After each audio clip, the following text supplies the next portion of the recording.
신약 성경 83면쯤에 있습니다. 마가복음 15장 1절에서 15절입니다.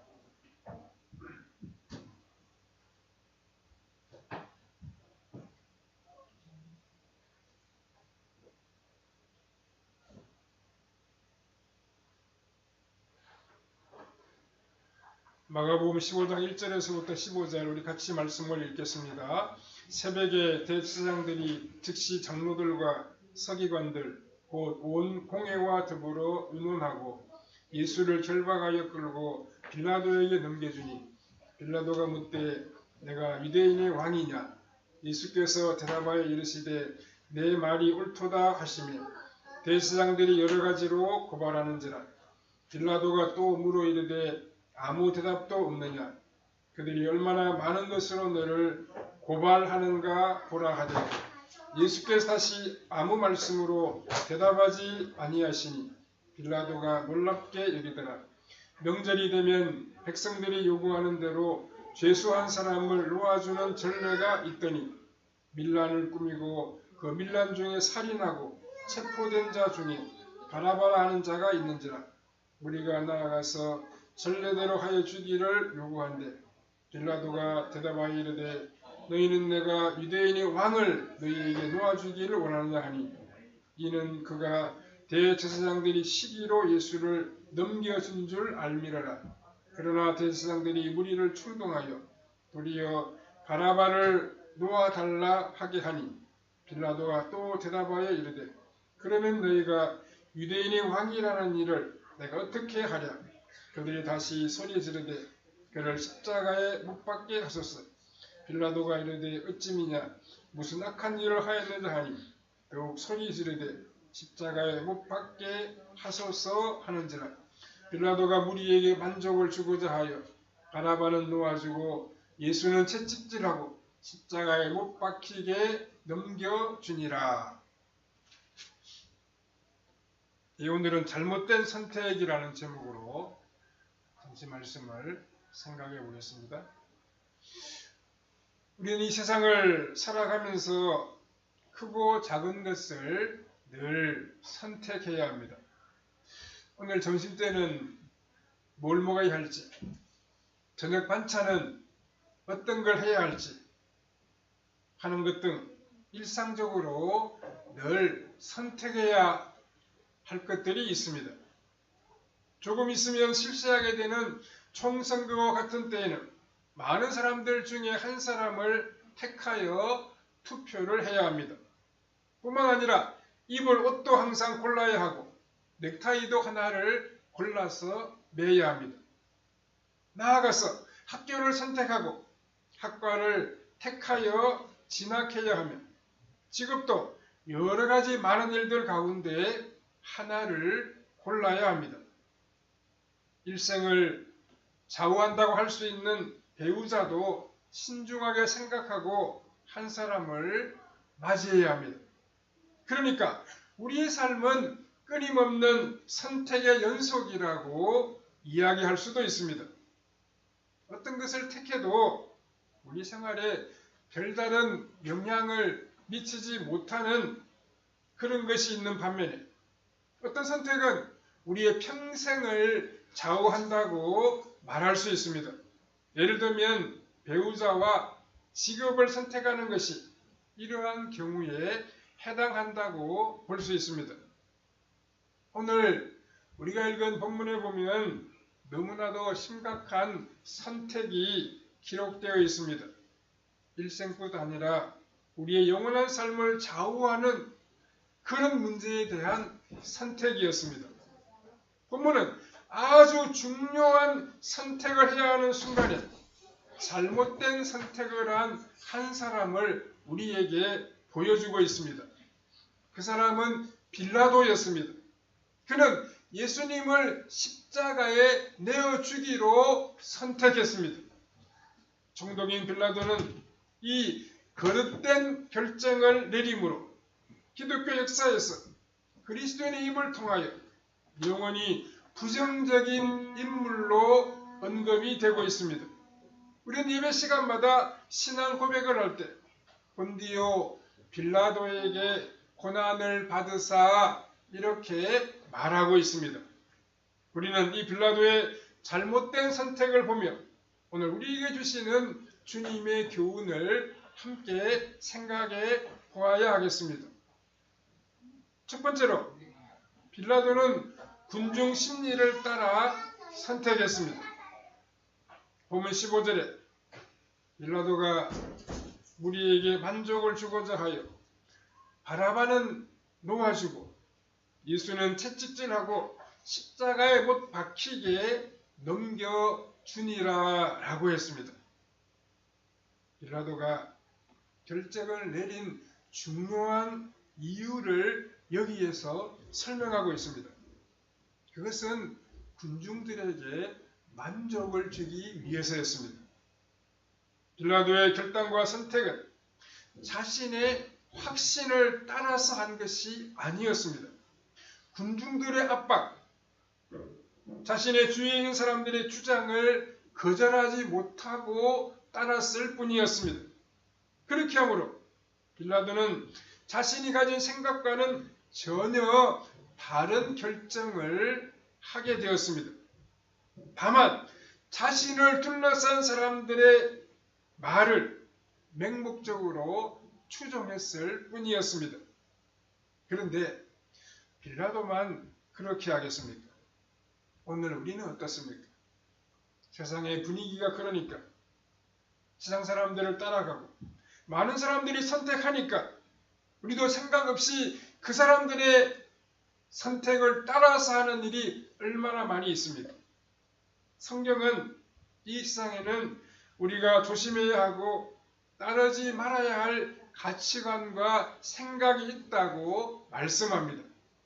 그래서 그리스도인의 삶의 원리 가운데 중요한 것 하나로 로마서 12장 2절에서 너희는 이 세대를 본받지 말라 이렇게 말씀하고 있습니다. 이 세대란 말은 이 세상, 이 사회를 가리키는 말입니다.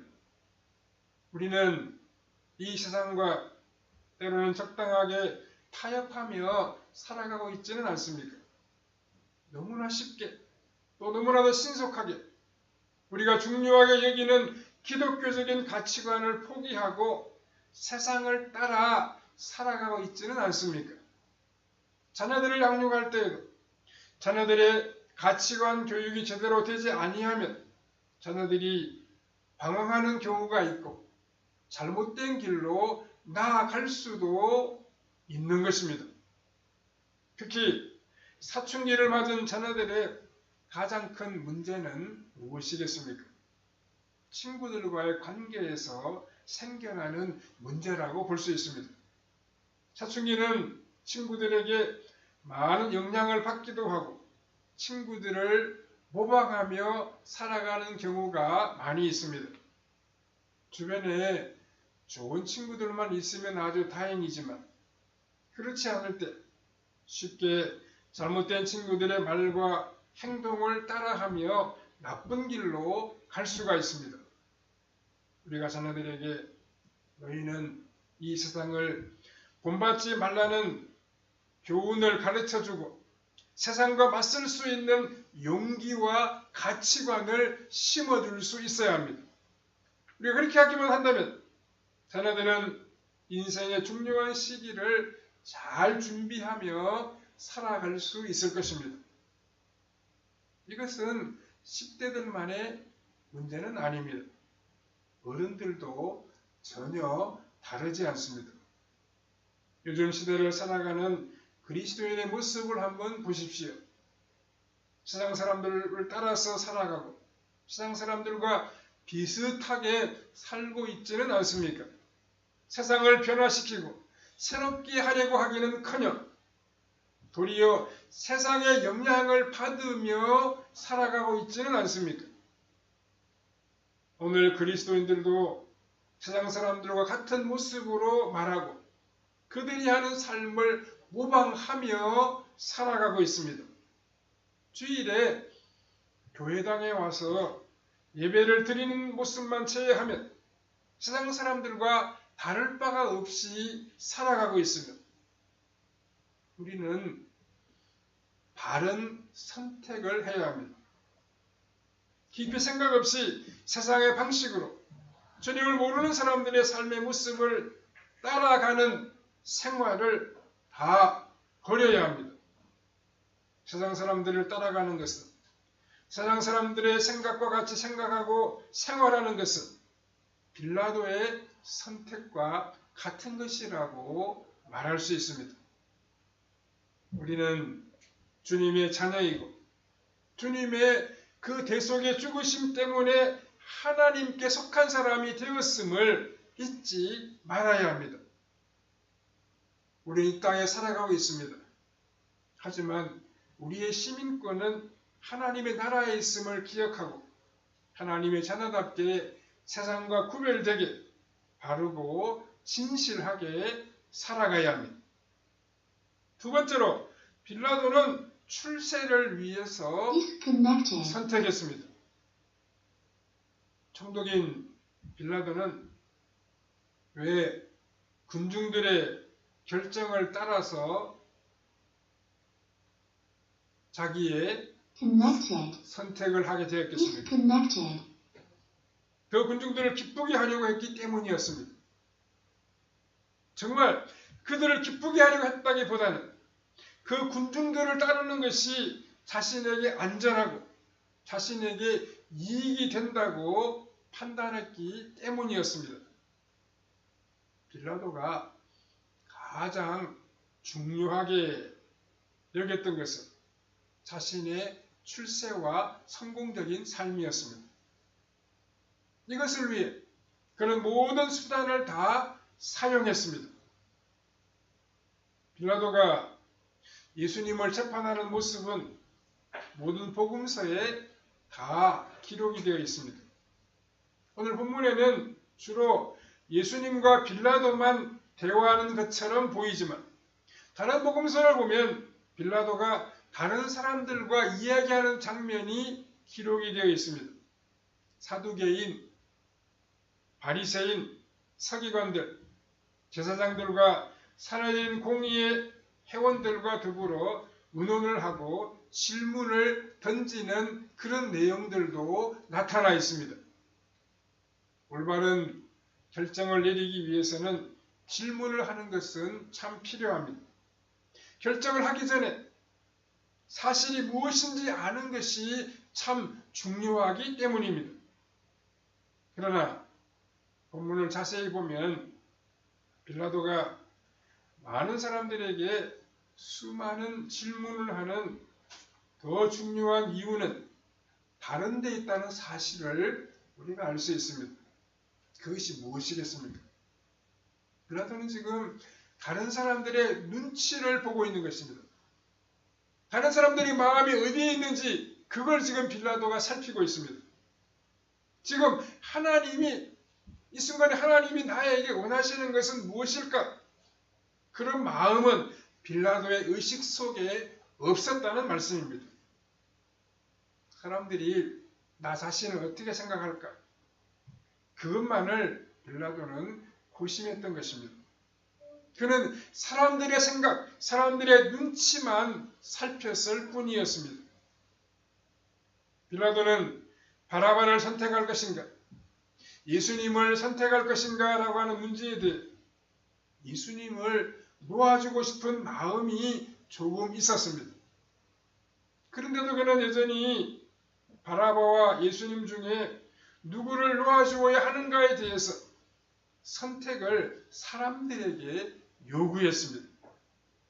마태복음 27장 24절 이하에서는 예수님을 놓아주었다가는 밀란이 일어날 가능성이 있다는 것을 알고 포기했다는 것을 우리에게 보여주고 있습니다.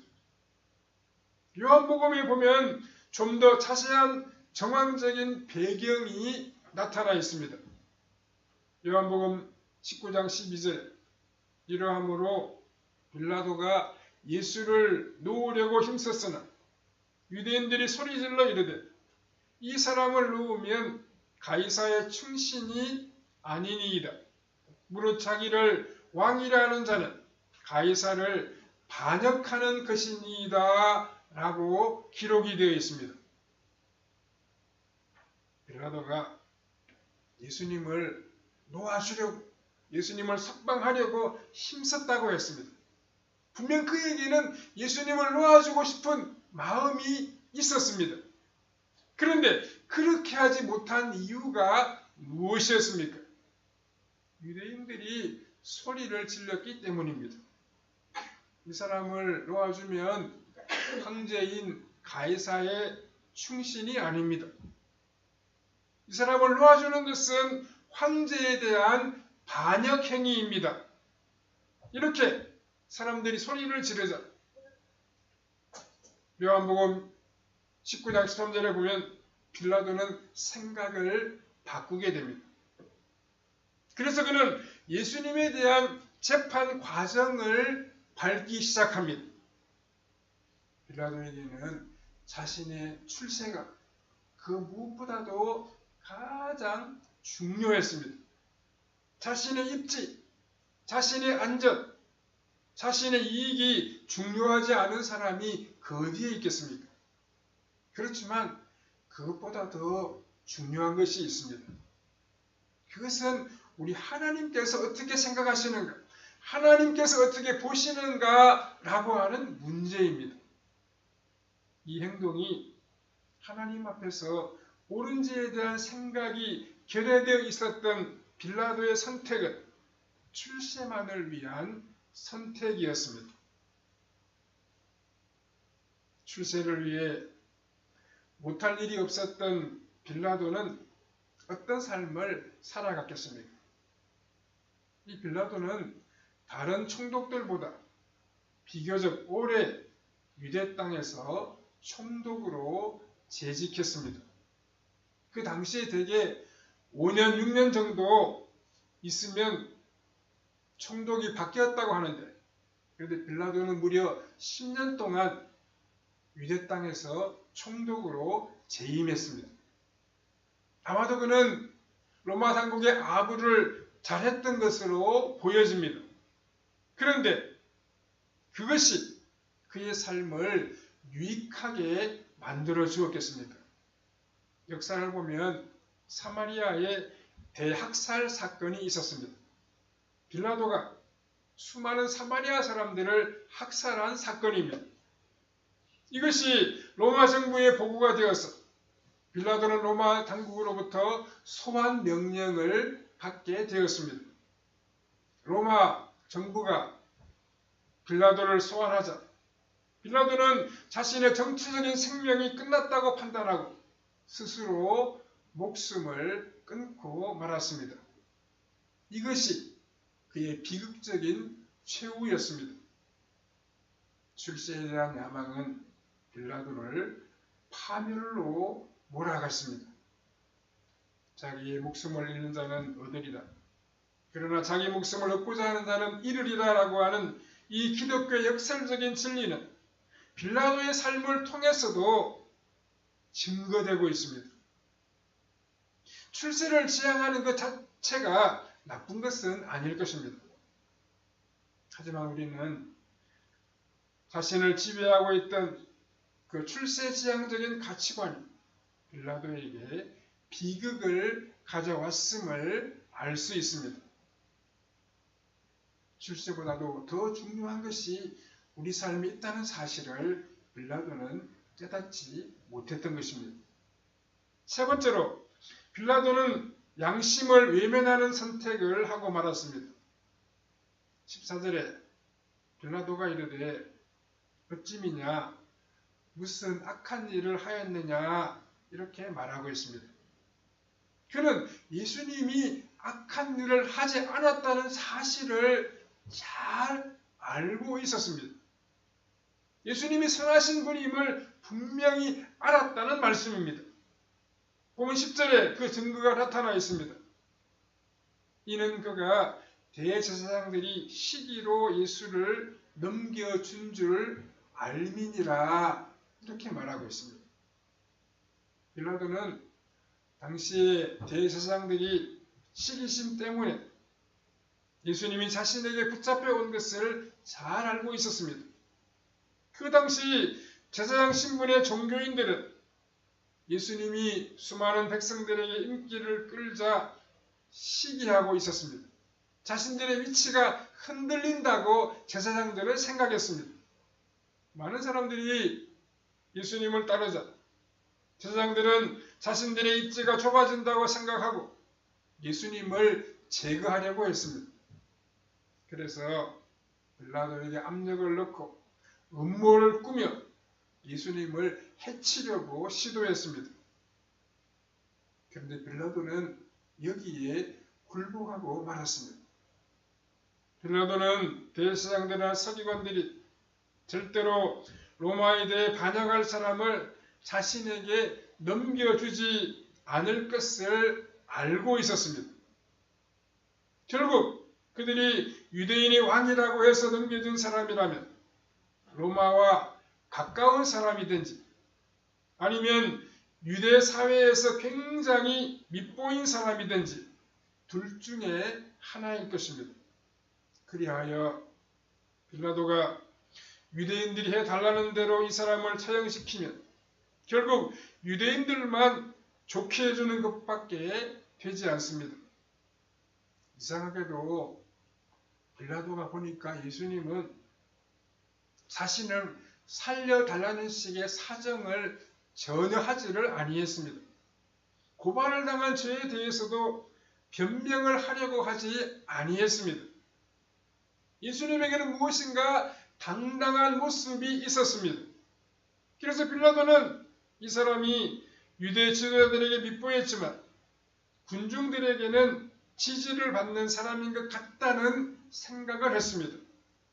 그래서 군중들에게 한번 물어보았습니다. 이 사람을 어떻게 할까? 바라바를 풀어줄까? 예수님을 풀어줄까? 이렇게 물었지만 군중들은 예수님을 십자가에 못 박으라고 외쳤습니다. 마태복음 27장에 보면 재판을 진행하는 중에 빌라도에게 메모 한 장이 전해지는 장면이 나옵니다. 그것은 빌라도의 아내가 보내온 것이었습니다. 그 내용은 이 사람은 즉 예수님은 옳은 사람이니까 잘못된 결정을 내리지 말아 주십시오 라고 하는 내용이었습니다. 빌라도는 이 아내의 충고가 일리가 있다고 판단했을 가능성이 아주 큽니다. 그도 역시 예수님이 옳은 사람이라고 하는 것을 알고 있었기 때문입니다. 누가복음 23장을 보면 보다 더 잘 나타나 있습니다. 빌라도는 무려 3번씩이나 예수님을 석방하려고 했습니다. 그러나 끝내 예수님은 십자가에 못 박히게 되었습니다. 결국 빌라도는 자신의 양심을 거스리는 판단을 내리고 말았습니다. 왜 그렇게 했겠습니까? 자신의 양심을 지키려고 하는 용기가 없었기 때문입니다. 양심이라고 하는 것이 무엇입니까? 양심이란 우리 마음속에 하나님이 들려주시는 음성입니다. 우리 마음속에 주시는 하나님의 소리입니다. 양심은 빌라도에게 빌라도 너는 잘못하고 있어. 예수님은 의인이야 라고 했을 것입니다. 그럼에도 불구하고 그는 양심의 소리를 무시하고 말았습니다. 그리고 마침내 하나님의 목소리를 못 들은 채 하고 그의 결정을 내리고 말았습니다. 오늘도 많은 사람들이 이 거룩한 하나님의 소리를 외면하고 살아가고 있습니다. 심지어 수많은 그리스도인들도 양심의 목소리를 하나님의 인도하심을 어기고 그리스도인답지 않은 결정을 내리며 그리스도인답지 않게 살아가고 있습니다. 이러한 시대 분위기 가운데 살아가면서 우리는 윤동주의 시가 생각날 때가 있습니다. 일제강점기 시대 그리스도인 지성인이었던 윤동주는 시대를 뛰어넘는 놀라운 고백을 우리에게 전해주고 있습니다. 죽는 날까지 하늘을 우러러 한 점 부끄러움이 없기를. 잎새이는 바람에도 나는 괴로워했다. 별을 노래하는 마음으로 모든 죽어가는 것들을 사랑해야지. 그리고 나한테 주어진 길을 걸어가야겠다. 윤동주는 그의 서시에서 이렇게 노래했습니다. 하나님이 우리에게 주신 길, 그 길이 옳은 길이라면, 그 길이 바른 길이라면, 하나님이 원하시는 길이라고 하면 우리는 그 길을 피하지 말아야 합니다. 그 길이 피곤하고 외롭고 괴로워도, 다른 사람이 가려고 하지 않은 길이라고 할지라도, 우리 고통을 주는 길이라고 하더라도 우리는 시인 윤동주의 고백처럼 그러한 길로 가야 합니다. 하나님이 원하시는 길이라고 하면 우리 힘들어도 하나님이 원하시는 길로, 하나님이 기뻐하시는 길로 나아가야 합니다. 오늘 우리 교회 안에서도 빌라도와 같은 사람들이 적지 않게 있을 것입니다. 그리스도인이라고 하면서도, 교회에서 직분을 가지고 있다고 하는 사람이라고 하면서도 빌라도와 다르지 않은 사람들이 있을 수 있습니다. 우리는 빌라도와 같은 길로 가지 말아야 합니다. 주님이 주신 양심을 외면하고 많은 세상 사람들이 한다고 해서 그 길로 가는 어리석음을 범하지 말아야 합니다. 우리는 주님의 뜻을 바르게 알고 주님이 우리 위에 이 땅에 오셔서 우리 위에 고난 당하시고 죽으신 것을 기억하고 주님처럼 먼저 사랑하고 먼저 섬기는 삶을 살아가야 됩니다. 우리가 낮은 자리에 서기를 기뻐하고 다른 사람들을 배려하고 다른 사람의 유익을 위해 살아가는 그런 예수님 닮은 모습을 우리도 걸어가야 됩니다. 우리 삶을 하나님의 영광을 위하여 복음을 위해 드리는 그런 삶을 이어가야 한다는 말씀입니다. 하나님의 말씀을 따르는 길과 주님의 나라와 의를 위해 사는 길을 선택하고 그 길로 나아가는 성도님들의 삶이 다 되시기를 바랍니다. 고마우신 하나님, 은혜를 감사합니다. 우리의 복되고 아름다운 주의 날 주시니 감사합니다. 우리는 늘 바른 선택을 하며 살게 하여 주시옵소서. 하나님 원하시는 길이 무엇인지, 하나님이 우리에게 말씀으로 가르쳐 주시는 길이 무엇인지를 생각하고 그 길을 선택하며 나아가는 우리의 발걸음이 되게 하여 주시옵소서. 우리 모두 예수님이 가신 길로 나아가게 하여 주시옵소서. 예수님처럼 우리 자신을 희생하고 하나님 기뻐하시는 뜻을 이루어드리며 말씀에 온전히 순종하는 삶을 이어가는 우리의 발걸음이 다 되게 해주시기를 원하옵고 예수님의 거룩하신 이름으로 기도하옵나이다. 아멘. 찬송가 200